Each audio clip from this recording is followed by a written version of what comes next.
하나님의 말씀 사도행전 15장 1절에서 11절의 말씀입니다. 사도행전 15장 1절에서 11절의 말씀 우리 한 목소리로 같이 읽도록 하겠습니다. 시작. 어떤 사람들이 유대로부터 내려와서 형제들을 가르치되 너희가 모세의 법대로 할례를 받지 아니하면 능히 구원을 받지 못하리라 하니 바울 및 바나바와 그들 사이에 적지 아니한 다툼과 변론이 일어난지라. 형제들이 이 문제에 대하여 바울과 바나바와 및 그 중에 몇 사람을 예루살렘에 있는 사도와 장로들에게 보내기로 작정하니라.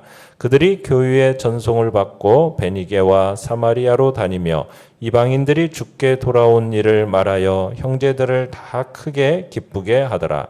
예루살렘에 이르러 교회와 사도와 장로들에게 영접을 받고 하나님이 자기들과 함께 계셔 행하신 모든 일을 말하매 바리새파 중에 어떤 믿는 사람들이 일어나 말하되 이방인에게 할례를 행하고 모세의 율법을 지키라 명하는 것이 마땅하다 하니라.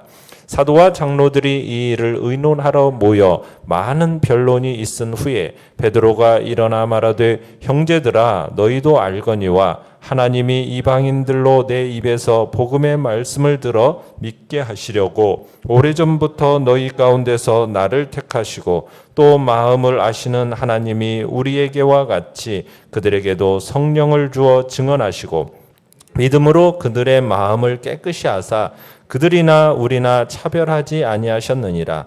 그런데 지금 너희가 어찌하여 하나님을 시험하여 우리 조상과 우리도 능히 매지 못하던 멍에를 제자들의 목에 두려느냐. 그러나 우리는 그들이 우리와 동일하게 주 예수의 은혜로 구원받는 줄을 믿노라 하니라. 아멘.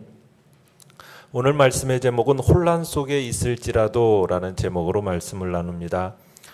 바울과 바나바가 선교지에서 돌아와서 안디옥에서 이제 휴식을 취하면서 사역을 하고 있을 때였습니다. 그런데 지금까지 제기되지 않았던 심각한 문제가 발생하게 됩니다. 내용 관찰 문제 1번을 보시면 안디옥 교회에 다툼과 변론이 일어나게 된 이유는 무엇입니까? 자, 1절에 보시면 어떤 사람들이 유대로부터 내려와서 형제들을 가르치는데 뭐라고 가르쳤습니까? 너희가 모세의 법대로 할례를 받지 아니하면 능히 구원을 받지 못하리라. 이렇게 가르치면서 주장하면서 심각한 문제가 표출됩니다. 이 문제를 일으킨 이 어떤 형제들은 누구일까 보면 5절에 보시면 바리새파 중에 어떤 믿는 사람들이라고 이렇게 나오죠. 그러니까 이미 예수님을 구주로 영접한 바리새파 계통의 유대인 신자들이었던 것으로 보입니다. 그러니까 유대인 출신의 이 그리스도인들이 할례를 받지 않은 이 이방인들이 율법에 따라서 할례를 받아야만 구원을 받을 수 있다. 이렇게 주장하게 된 겁니다. 자, 내용 관찰 문제 2번을 보시면 이 문제를 해결하기 위해 교회는 어떤 결정을 했습니까? 자, 2절을 보시면은 바울 및 바나바와 그들 사이에 적지 아니한 다툼과 변론이 일어났다라고 얘기하고 있죠. 그러니까 진지하고 심각한 논쟁이 벌어지게 된 겁니다. 자, 그런데 이 문제가 이 그들과 이 두 지도자 사이에서는 쉽게 문제가 해결될 게 아니었어요. 논쟁은 지금 안디옥 교회에서 발생은 했지만은 이 문제를 야기한 사람들은 어디에서 온 사람들입니까? 예루살렘에서 내려온 사람들이에요. 그래서 이곳에서 해결받는 게 불가능하게 된 겁니다. 그래서 안디옥 교회는 이 문제를 가지고 예루살렘으로 올라가서 사도들과 장로들로부터 최종 결정을 얻는 것이 마땅하다. 이렇게 이제 확신을 갖게 되죠. 그래서 이제 안디옥 교회는 바울과 바나바와 다른 지도자들을 예루살렘 교회로 이제 보내기로 작정을 합니다. 그래서 이제 예루살렘의 사도들과 장로들에게 이 문제에 대한 판결을 구하기로 하죠. 그러니까 이 사도들의 결정이 그 당시만 하더라도 하나님의 뜻을 권위 있게 대변하는 역할을 했기 때문에 지금 사도와 장로들이 있는 그 예루살렘 교회로 이제 보내기로 한 겁니다.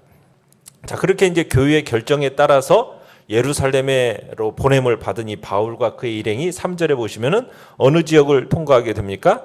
베니게와 사마리아 지역을 통과하게 되면서 하나님께서 허락하신 이방인들의 개종에 대해서 상세하게 신자들에게 보고를 하죠.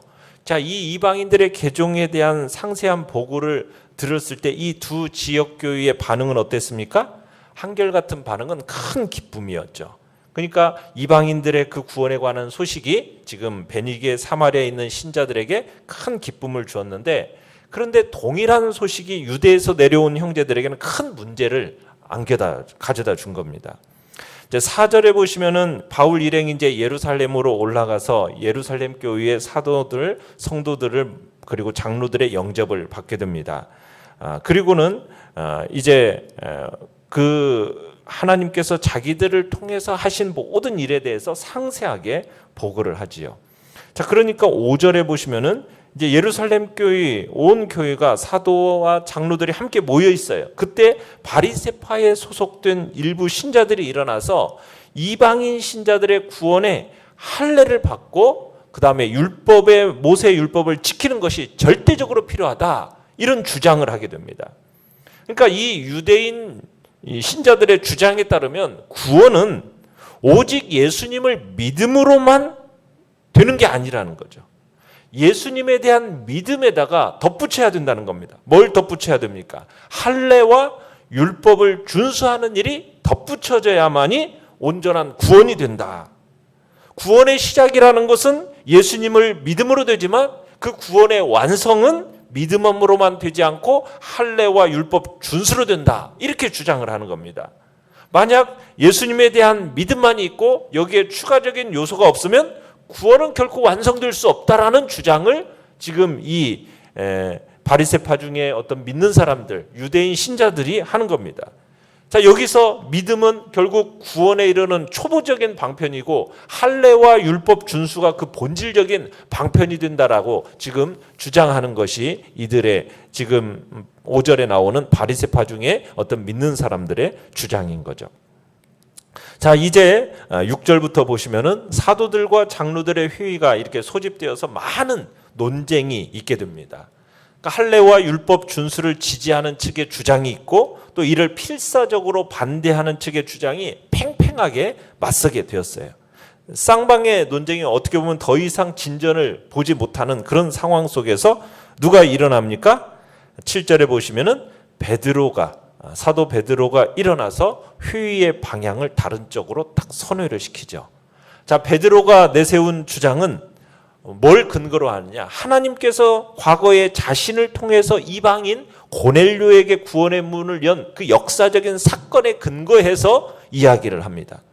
그러니까 고넬료 사건은 최초로 이방인들에게 복음의 문을 연 역사적인 사건이에요. 그래서 예루살렘 교회 성도들뿐만 아니라 이방인 신자들도 익히 알고 있었던 이야기입니다. 그래서 베드로가 일어나 말하는데, 형제들아 너희도 알거니와 하면서 그 고넬료 사건을 이제 끄집어내서 이야기를 하는 거죠. 그러면서 베드로가 이 사건을 상기시키면서 하나님께서 그를 자신을 택해 가지고 자신의 입으로 인해 이방인들로 하여금 복음의 말씀을 듣고 믿게 하셨다, 이렇게 이제 수료합니다. 그러니까 하나님께서 복음의 말씀으로 믿은 이방인들을 그 구원하신다는 구체적인 증거를 이제 8절에 보시면은 마음을 아시는 하나님 하면서 그 마음을 아시는 하나님께서 유대인들에게처럼 그들에게도 이방인들에게도 성령을 주신 일을 이렇게 딱 이야기하는 겁니다. 그러니까 하나님을 마음을 아시는 하나님으로 소개함으로써 하나님께서 이방인들에게 자기를 통해서 성령을 부어주신 사건은 하나님의 바른 판단과 정확한 마음 감찰에서 비롯된 것임을 분명하게 하고 있는 거죠.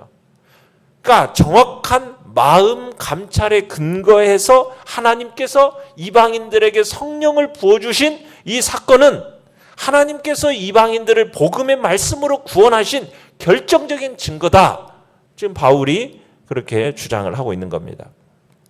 그러면서 이제 9절에서도 하나님께서 유대인들에게 하셨던 것과 같이 동일한 방법으로 성령을 주신 이 사건은 유대인과 이방인들의 구별을 어떻게 하신 거예요? 철폐하신 거예요. 동시에 이방인들의 마음을 믿음으로 어떻게 하셨어요? 깨끗하게 하신 사건이라는 겁니다. 그러니까 마음을 감찰하시는 하나님, 그 마음을 아시는 하나님께서 이방인들에게 할례와 어떤 율법의 준수를 전혀 요구하지 않으셨다라는 거죠. 오직 복음의 말씀을 믿을 때에만 유대인들에게 했던 것과 같은 성령의 부어주심의 역사가 있었다. 이것은 오직 믿음만이 하나님의 구원받은 백성이 되는 조건임을 결정적으로 보여준 사건이다라고 지금 베드로가 얘기하는 겁니다. 그렇다면 그들이 아직도 부정한 존재요, 지금 믿은 이방인들이 지금 부정한 존재로서 어떻게 보면 하나님의 백성의 온전한 신분을 가지지 못한 것처럼 어떤 새로운 요구를 하는 것은 어떻게 보면 하나님을 대적하는 행위요, 하나님을 시험하는 행위다. 이제 그렇게 얘기를 하는 겁니다. 그래서 10절에서 그런 얘기를 하는 거죠. 우리 조상과 우리도 능히 매지 못하던 멍에를 제자들의 목에 두려느냐. 이것은 지금 너희가 하나님을 시험하는 것이다. 왜 너희가 어찌하여서 하나님을 시험하느냐. 이렇게 말을 하는 겁니다. 그러니까 지금 유대인 신자들이 이방인 신자들에게 할례를 강요하고 율법의 준수를 강요함으로써 하나님께서 인정하신 일을 정면으로 도전하는 것은, 이것은 하나님께서 허락하신 일을 번복하는 것일 뿐만 아니라 오직 믿음으로 구원받는 이 복음의 진리를 폐기 처분하려는 것이다. 그런 위험성을 베드로가 지적하고 있는 거죠. 자, 이런 주장에 근거해 가지고 11절에서 사도 베드로가 결론을 내리는 겁니다. 간접적으로는 이방인들에게 할례와 율법의 준수를 하는 그 멍에를 지워서는 안 된다라는 이야기를 하면서 베드로의 확실한 결론은 이방인 신자들이 구원받는 것과 동일한 방식으로 유대인들도 주 예수님의 은혜로 인해 구원을 받는다. 이렇게 이제 얘기하는 거죠. 그러니까 베드로의 주장은 예수님을 영접한 유대인들이 지금 조상 대대로 내려온 어떤 신앙적인 관습, 전통에 따라서 할례를 받고 어떤 식탁 교제에 관한 각종 규정을 준수하는 것은 구원과 전혀 상관없는 행위다라고 어떻게 보면 유대인들에게 있어서는 다소 충격적인 선언을 한 겁니다. 하나님이 이방인들을 할례와 율법 준수 없이 오직 믿음으로만 구원을 했다면 이 일은 동일하게도 지금 동일하게 유대인들에게도 적용되는 것이다. 그렇다면 유대인들의 할례와 율법 준수에 구원의 의의를 부여하는 것은 신학적으로 잘못된 것임을 베드로가 결론으로 딱 못 받고 이야기를 하고 있는 거죠. 오직 말씀과 오직 믿음과 오직 은혜로 구원받음을 이제 사도 베드로가 결론을 지어서 얘기하고 있는 겁니다. 자, 연구한 묵상 문제 3번입니다. 왜 하나님께서는 교회가 서로 다른 의견을 내세우고 변론하는 과정을 거치도록 하셨습니까? 자, 사도와 장로들이 당면한 이 문제를 위하여서 의논을 하기 위해서 모였죠. 이게 이제 역사적인 예루살렘 공의회가 개최된 겁니다. 우리는 흔히 교회에서 일방적인 말씀 선포만 있는 곳으로 생각하기가 쉽습니다. 그리고 어떤 신정이라는 것을 빌미로 해가지고 독재를 당연하게 생각하는 사람들도 있습니다. 여러분, 그러나 교회는 그런 곳이 아니죠. 어떤 문제가 발생할 때 활발하게 의견을 개진할 수 있는 곳이 교회입니다. 바른 것을 밝히기 위해서는 때로 혼란의 시간을 거쳐야 하는 경우가 있죠. 우리가 사도행전 앞부분에서 보면 성경을 보면은 가룟 유다를 대신할 이 사도를 뽑을 때에도요, 전혀 일방적으로 뽑질 않았습니다. 사도와 120명의 성도가 함께 모여가지고 의견을 나누고 그렇게 새 사도를 뽑았던 거예요. 또 사도행전 6장에 보면 과부 공개 문제로 인해서 막 문제가 불거졌잖아요.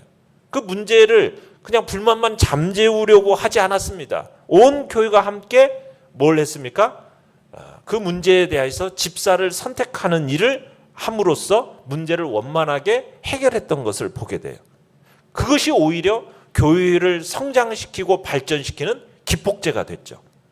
그러니까 교회가 나와 서로 의견이 다르다라고 해가지고 그 부분에 대해서 의견을 아예 묵살하는 게 아니라 의견을 내세우면서 변론하는 과정을 거치는 것이 이게 교회의 거룩함을 흔든다 이렇게 생각할 게 아니라 오히려 더 견고하게 하고, 그러면서 서로 다른 의견을 내세우면서 변론하는 과정을 주님께서는 지금 거치도록 하신 겁니다. 오히려 이게 교회를 더 견고하게 만들었기 때문입니다. 느낀 점 4번을 보시면 초대교회에도 분쟁과 나눔이 있었으며 이를 해결하기 위해 서로 변론했다라는 사실을 보면서 무엇을 느낍니까? 이 땅의 교회는 완전하지 않다라는 것, 우리는 그것을 생각할 수 있습니다. 이 땅의 교회는 완전한 교회가 없습니다. 이와 같은 분란을 겪을 수 있어요. 그러면서 교회는 어떤 사소한 문제이든지 활발하게 모여서 의논할 수 있는 곳이 되어야 한다는 것을 우리가 느끼게 됩니다.